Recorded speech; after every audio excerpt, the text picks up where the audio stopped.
Assalamualaikum warahmatullahi wabarakatuh. Selamat pagi. Semangat pagi. Semangat bermain. Berjumpa lagi. Bertemu lagi. Dengan Om Mumun di channel Om Mumun Sharing. Pada kesempatan kali ini, kita akan bermain Candy Crush Saga. Namun sebelum kita lanjut ke video selengkapnya, jangan lupa untuk like, komen, dan share. Bagi yang baru pertama kali berjumpa dengan channel Om Mumun ini, silahkan nyalakan tombol subscribe-nya, serta nyalakan tombol lonceng notifikasinya. Agar tidak ketinggalan video-video menarik dan bermanfaat dari Om Mumun, tonton video ini sampai selesai agar lebih happy. Mari kita saksikan video ini selengkapnya.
Salah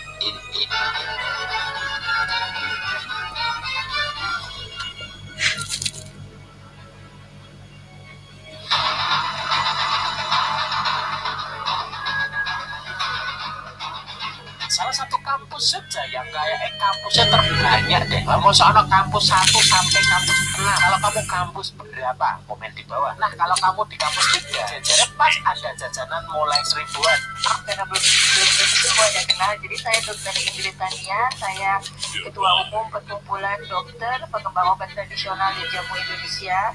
Dan pimpinan DPR di depan tentu favorit saya semua nih, Pak Melki dan Bu Irma, luar biasa. Dan ya betul-betul proses RUU Kesehatan ini betul-betul proses yang panjang dan berat, dan kami betul-betul mengapresiasi bagaimana konsistensi dari para pimpinan DPR ya untuk berupaya RUU Kesehatan ini bisa disahkan di tengah-tengah begitu banyaknya tantangan dan hoax ya terutama. Dan saya juga senang sekali Bu Irma juga Unirma sangat anti hoax gitu ya, jadi luar biasa. Nah tentu saja kami sangat mendukung sejak awal RUU Kesehatan ini. Selain posisi kami tentunya adalah dokter, di mana RUU Kesehatan ini secara umum ini merupakan gerbong untuk reformasi kesehatan. Kita demokrasi menang ya, kita mengakhiri hegemoni organisasi profesi, di mana organisasi profesi bisa menentukan pekerjaan bahkan rezeki dari para anggota-anggotanya. Dan ini bukan pekerjaan, tapi siapapun yang mengkritik seperti IOP itu akan diganggu studinya, termasuk saya pun diganggu studi S3-nya. Saya nggak boleh jadi pembicara webinar atau pitch pertemuan ilmiah tahunan ini, tapi alhamdulillah Fakultas Kedokteran nomor 1 di China pun mengundang saya memberikan kuliah tamu. Jadi saya ditolak oleh ini, tapi saya di luar negeri saya sudah bicara di mana-mana gitu, sudah banyak sekali. Dan luar biasa di UU yang sekarang kesehatan lainnya, mana pada undang-undang kesehatan sebelumnya tidak disebutkan seperti itu. Dan bahkan pada peraturan pemerintah, bahkan juga dari OP sendiri itu sangat ketat dulu sebelum ada RUU Kesehatan itu sangat menakutkan para dokter kalau mau memakan obat tradisional kita ya, obat tradisional kita. Padahal jamu kita sendiri aja bisa sendiri sama Cina, di mana saya bisa bicara tentang jamu di sana. Dan bahkan obat herbal tradisional maka itu juga sangat tidak di-endorse, sangat tidak dianjurkan oleh para dokter yang terus terang yang memang berkuasa di OP. Dan ini sebetulnya saatnya kita menuju kebangkitan jamu obat tradisional kita dan juga kebangkitan layanan kesehatan tradisional untuk sama-sama berkolaborasi dokter dan seluruh tenaga kesehatan untuk memajukan sumber daya yang kita punya ini. Dan tentu kami berharap dukungan terus untuk mengawal BP dan Permenkes yang bisa menjadi tenaga seirama dengan undang-undang kesehatan ini. Sekali lagi terima kasih. Saya akhiri. Assalamualaikum warahmatullahi wabarakatuh.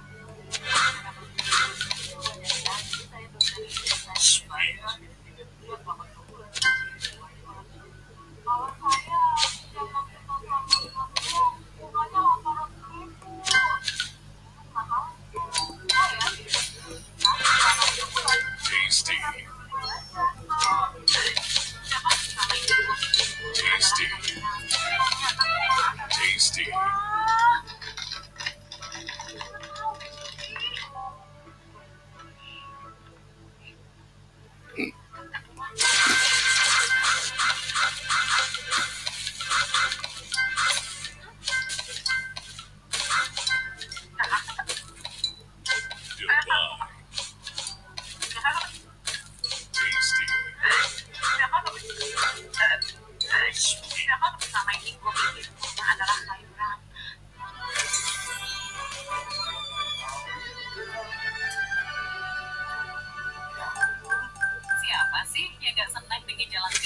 Kalau ada yang lebih cepat, kenapa harus mundur-mundur?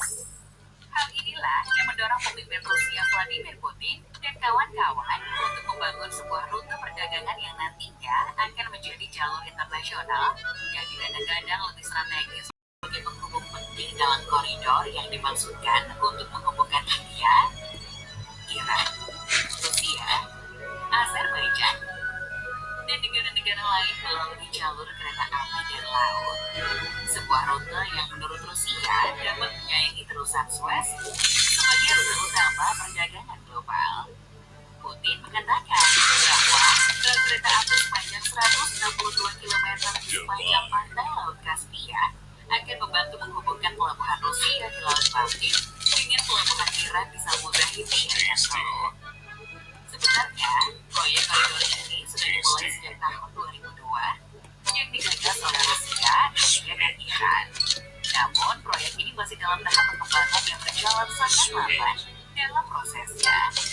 Namun di tahun 2023, proyek ini seperti mendapat angin segar untuk dieksekusi kembali. Pendorong terpenting di balik dipercepatnya proyek koridor transportasi utara selatan internasional adalah konflik Ukraina.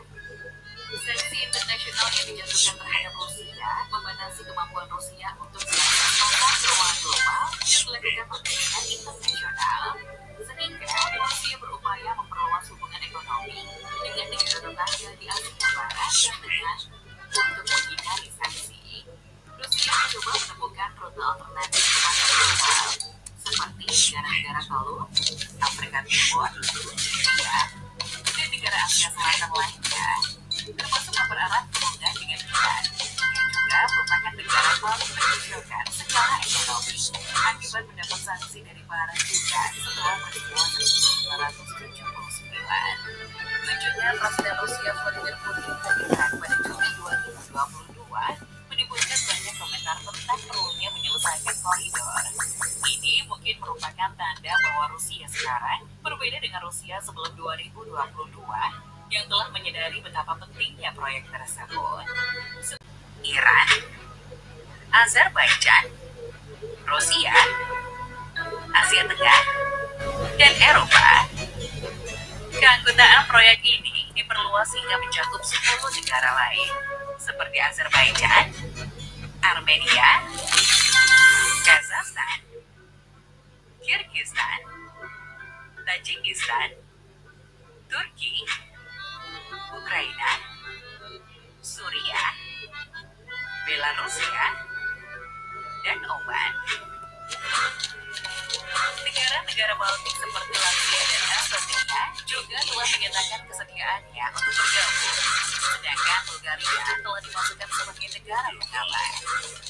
Proyek koridor ini juga dapat menghubungkan Teluk Persia dan pelabuhan India dengan Rusia. Sebuah mimpi yang memicu imajinasi Rusia selama ekspansi kekaisaran abad ke-19 dan telah membuat motivasi tambahan. Mengingat volume pembelian minyak dan gas Rusia yang meningkat secara besar-besaran oleh India. Akses ke pelabuhan air hangat berfungsi untuk Rusia dan India menyediakan alternatif rute laut yang panjang untuk perdagangan ke Rusia, Turki, dan seluruh Eropa. Idealnya, rute tersebut memakan waktu 18 hari dari Laut Baltik untuk mencapai India melalui Azerbaijan dan Iran. Dibandingkan dengan rute terusan Suez, pengiriman barang melalui koridor bisa 2 kali lebih cepat. Sebuah studi yang dilakukan oleh Asosiasi Pengangkutan Freight Forwarders dari India menemukan rute ini adalah 30% lebih murah dan 40% lebih pendek dari rute tradisional saat ini. Analis memperkirakan koridor kemungkinan akan meningkatnya konektivitas perdagangan antar kota-kota besar seperti Mumbai, Moskow, Teheran, Baku, Bandar Abbas, Astrakhan, Bandar Anzali, dan lain-lain. Koridor terdiri dari beberapa cabang. Arah Transkaspia melalui Laut Kaspia. Cabang barat membentang di sepanjang pantai Barat Kaspia, mengikuti Rusia dan Azerbaijan. Rute timur melewati wilayah Iran, memasuki wilayah Turkmenistan, dan kemudian melewati wilayah Uzbekistan dan Kazakhstan. Pada Pada saat yang sama, rute ini mungkin tidak menyentuh Uzbekistan, tetapi langsung melalui Turkmenistan dan Kazakhstan di sepanjang pantai timur Laut Kaspia. Hasilnya, koridor tersebut memiliki peluang besar untuk menjadi salah Sampai kapan pun aku nggak Fakta baru terkait kasus mutilasi di turis Sleman terungkap. Korban ternyata seorang. Kita lihat pare ya. Ayo teman-teman, tahu pare nggak? Apa kalian pernah masak pare nggak? Coba jujur, rasanya Juga, ini ada gejala nanti pesan pertama tidak di bangku sekolah dan diajarkan bagaimana masukkan Nusantara.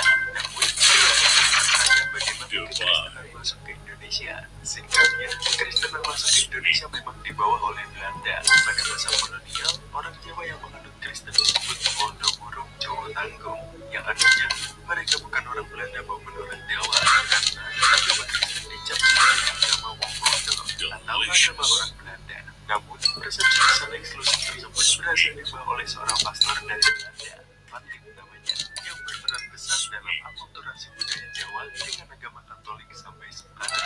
Sehingga, Patrick berperan besar di bidang pendidikan, mendirikan sekolah guru Queen's School tahun 1904 yang sampai sekarang masih berdiri, namun telah berganti menjadi SMA Pemuda Luhur Patlin di Kecamatan Muntilan, Kabupaten Magelang, yang tujuannya mendirikan sekolah adalah untuk mensejajarkan bangsa pribumi dengan bangsa Eropa. Bahkan pada 23 September 2016 lalu, Romo Patlin memperoleh penghargaan Satria Lencana dari Presiden Joko Widodo. Namaku Giza, aku seorang mahasiswa hukum yang menyukai sejarah. Dalam surat terakhir Patlin menjelang tutup usia, beliau dengan tegas menyatakan seandainya bisa memilih, maka pilihannya akan jatuh ke Hindia Belanda yang dicintainya sepenuh hatinya ketimbang pada negaranya Belanda. Beliau terhadap Hindia Belanda bukanlah sekedar retorika belaka yang mendirikan sekolah dengan tujuan mensejajarkan kaum pribumi dengan Eropa, juga berperan dalam akulturasi budaya Jawa dengan agama Katolik, sehingga kesan dan persepsi buruk mengenai agama Londo luntur berkat Romo Patlin. Dan itu dia Day My Life edisi. Saya sebenarnya berharap Mbak Rosi tanya ke Mas Adi tentang iklan Le Mineral. Apakah ini melanggar etik kedokteran? Tapi ya udah, tidak ditanyakan. Tapi justru hanya melindungi dokter, melindungi ini, dan justru bersikap tegas pada dokter yang kritis terhadap ini. Misalnya dokter yang setuju dengan RUU Kesehatan, jujur, atau kemudian juga dokter Tony misalnya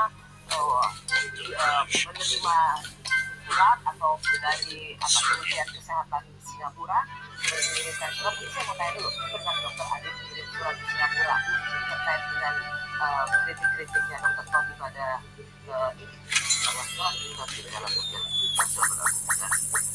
Apa hukumnya kondangan yang ada dalam hutannya? Hukum ya, haram hukumnya. Kita dapat kondangan nih, ngawinin, nyunatin. atau mungkin mobilnya Hot Wheels dan rumah-rumah dia bisa ya bisa.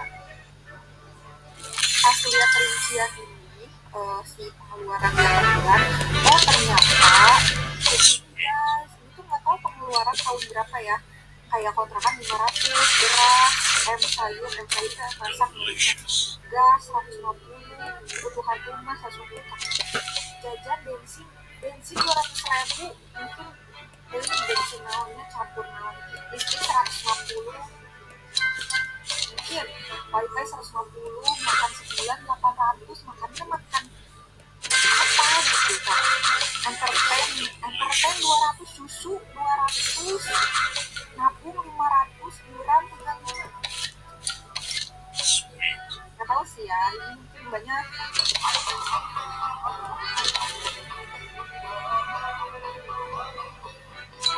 Kematian dari Alexander Agung atau yang biasa dikenal sebagai Alexander the Great dianggap sebagai mimpi buruk oleh banyak orang. Maka bisa jadi Alexander Agung dikubur hidup-hidup karena ketidakpahaman masyarakat tentang penyakitnya. Alexander Agung adalah raja Makedonia di era Yunani kuno pada abad ke-4 sebelum Masehi yang pernah menaklukkan hampir separuh bumi dan meninggal di usia 32 tahun. Sebelum kematiannya, Raja Alexander mengalami penyakit misterius selama 12 hari lamanya sebelum dinyatakan meninggal. Anehnya, di saat sudah dinyatakan meninggal oleh penduduk setempat, tubuh Alexander tidak membusuk selama 6 hari kemudian dan membuat pengikutnya percaya bahwa dia adalah dewa. Tapi para ahli yang meneliti fenomena ini justru percaya bahwa Raja Alexander sebenarnya masih hidup saat sudah dinyatakan meninggal. Kemungkinan terbesar adalah Raja Alex menderita penyakit autoimun yang disebut dengan sindrom Guillain-Barré yang akan melumpuhkan si penderita dan membuat nafasnya hampir tidak terdeteksi oleh petugas medis. Pada saat itu keliru saat menganggap Raja Alexander meninggal, padahal sebenarnya dia masih hidup namun dalam keadaan lumpuh total. Kejadian ini dianggap sebagai mimpi buruk kebanyakan orang, karena bayangkan saja jika kamu di posisi Raja Alexander yang divonis meninggal, namun sebenarnya kamu masih hidup dan mendengar semua percakapan buruk yang diucapkan oleh orang-orang yang ada di sekitar. Bahkan bisa jadi Alexander Agung justru dikubur dalam keadaan masih hidup.